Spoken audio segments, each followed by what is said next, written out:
Okay, we are here comparing indefinite integrals, not indented integrals. For some reason, I'm truncating my words today. It's a shorthand notation. Right. I think that's because I was out this morning looking at tree trunks. You heard about the mathematician was riding in a car with one of his students, and he taught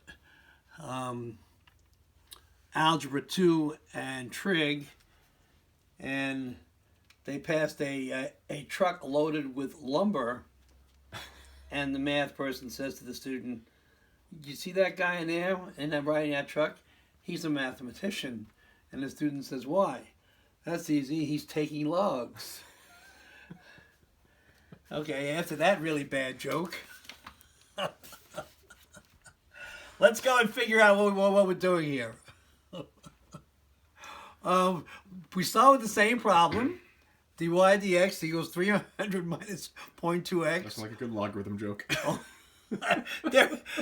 You can't find many good logarithm jokes. I've looked. Okay, dy dx is 300 minus 0.2x. Find y between 500 and 1,000. Actually, you're not supposed to put the equal sign here because it's a continuity, but we're not really worried about theoretical problems here. It's supposed to be greater than and greater than. There's a problem with actually hitting a point. Okay, that's a theoretical problem. Just bringing it up just in case somebody says, "Oh, Dr. Mirabile was wrong there. He put the equal sign there." Oh, yeah. Oh, my goodness. If I let it slide, I'm sure they can. Yeah. Okay, so basically, we have here y equals 500. 500. And we'll find out what these things are in a minute.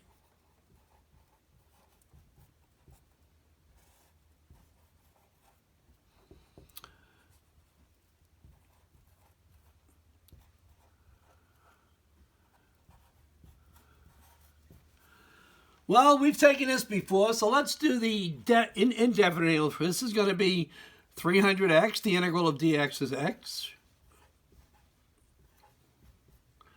Minus 0.2 divided by 2, so that's going to be 0.1 x squared plus c. Now, here I have to find the c, but notice, so let's see, what do I have? What do I know about c? Well, I know that to find c, when x equals 0, y equals 0. So you're going to get 0 equals 300 times 0 minus 0.1, 0 squared, plus c. So c equals 0. So my function is going to be y equals 300x minus 0.1x squared. Notice when I did the integral, I get a function. Now let's look at here. This is the definite integral. I'm defining my y to only a portion of the curve. This is a function which has a curve. I only want to know the behavior between x equals 500 and x equals 1,000. So here's what I do. First, I take the derivative, which we know here is 300x, and I put 500 and 1,000 here. I take the derivative here, which I know is 0.1 x squared, and that's going to be between 500 and 1,000. Now, I do this a little bit different than the book does, okay? They're both correct. The book mixes and matches. I don't. I take this. And what I do is, what you want to do within each box is you want to take 300 times 1,000 and subtract it from 300 times 500. So in the first box, you're going to get 300 times 1,000.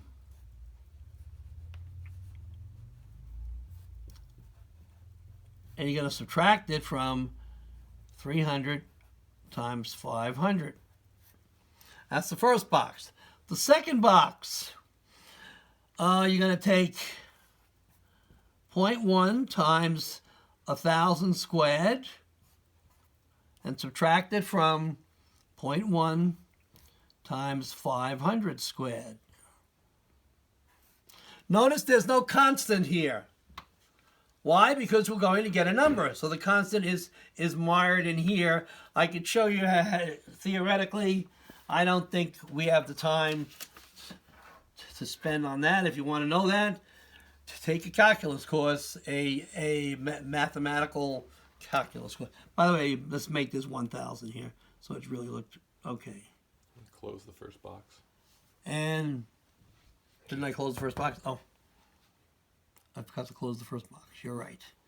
Okay. So notice, let's finish this calculation, and then we'll get back to here. I'm going to extend my table up to here. In the best of all worlds, I would have started on top here. So I'm extending my table by going up to here. Once again, this is the indefinite integral. Indefinite IND EF.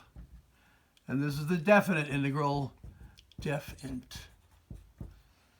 Okay, so this is the table continued. So let's do up here, and let's see what we get when we do this.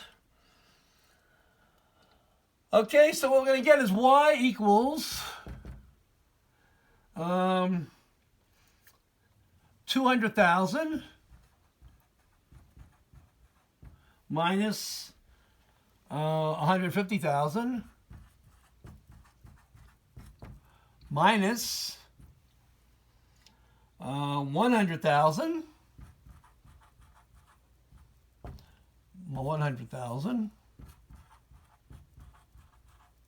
minus 25,000.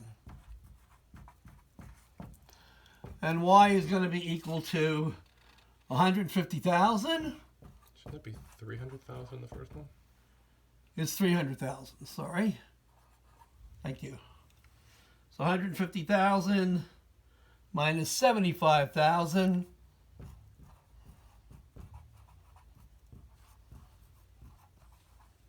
equals 75,000. So notice, when I solve a definite integral, I get a number. I get a numerical value because I'm given limits on it. When I solve an indefinite integral, I'm giving no limits. I'm limitless. I'm solving for a function. Notice the constant is embedded in there. Okay? That's a plus c there, right? Oh, there's a plus. No, c was 0. Oh, I'm sorry, substitute. C came out to be 0. Right. Okay, so this one became c equals 0.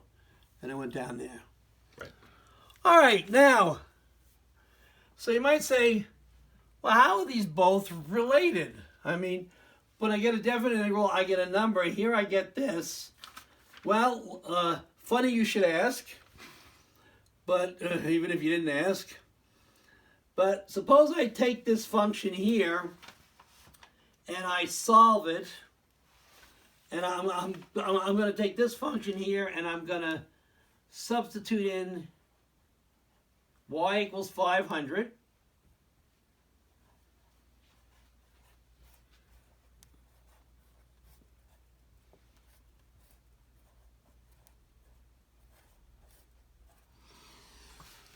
Okay, so I get 300 times 500 minus 0.1 times 500. Okay, now when you calculate that out, I'm not going to do it out, you're going to get 125,000. Now I want to take y at 1,000, and that's going to be 300. Can't get my zeros. Minus 0.1, right? 1,000 squared, and y 1,000 is going to come out to equal 75,000. So now if I subtract, no, wait a minute, y 1,000 is 200,000, sorry. Of course, those are bigger numbers. So now if I take y 1,000 and I subtract it from y of 500, I get 200,000 minus 125,000, which comes to 75,000, which is exactly what I got here. So now you see what the definite integral gives you is if you took the function and you calculated at the two endpoints, 500 and 1,000, you get the number. So with the indefinite integral, we get a function, and if we want to substitute in, we will get the same thing we get for the definite integral. Of course, if they ask you for just the value between two numbers, the definite integral is the way to go. And the definite integral usually is what's used when you're doing problems that have constraints on them. Is this the last part of this? It's the third section of this lecture. It's the third section. Yeah. All right.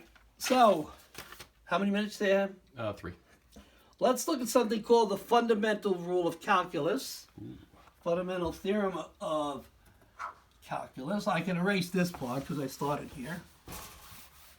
How many minutes you say? Now like 3. Yeah, it's like 3 minutes. 3 minutes. Okay. Yeah. There's enough to write it, maybe, but not to Yes. explain it. Although No. it's pretty elegant. What explanation is necessary, really? Yeah, right. The fundamental theorem of calculus.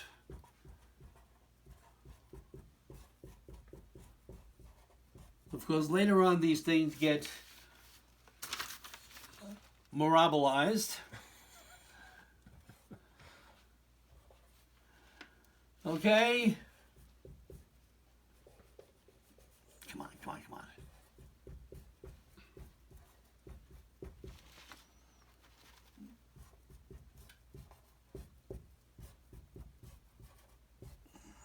Beautiful. And this is exactly what I've actually done. You have a closed interval, which you're interested in, on the function. Okay, A, closed interval, and f prime x, of course, is df dx. And what we really find is the integral of the derivative times dx between the two limits a and b, and you get a function at b, function at a, just what you got here. And that is the fundamental theorem of calculus. And how much time do we have? Any time left? Yeah, like a minute. By the way, this is also called the area under the curve, which I will do at the end of this chapter. This is also called the area under the curve. So I'm just going to put that down here and not explain it yet, because we don't do many problems on that in this class, because we don't have the time. I want to do some practical stuff. So basically, we're going to start to do some practical problems. And example 1, which I can do, okay, is solve. You have dy equals the integral. Well, no, y is given as, f prime of x is given as 100 e to the minus 0.1x dx. Find the function f of x. I'll wrap it up. All right. And that ends Monday's class. And we're well into definite integrals. Okay.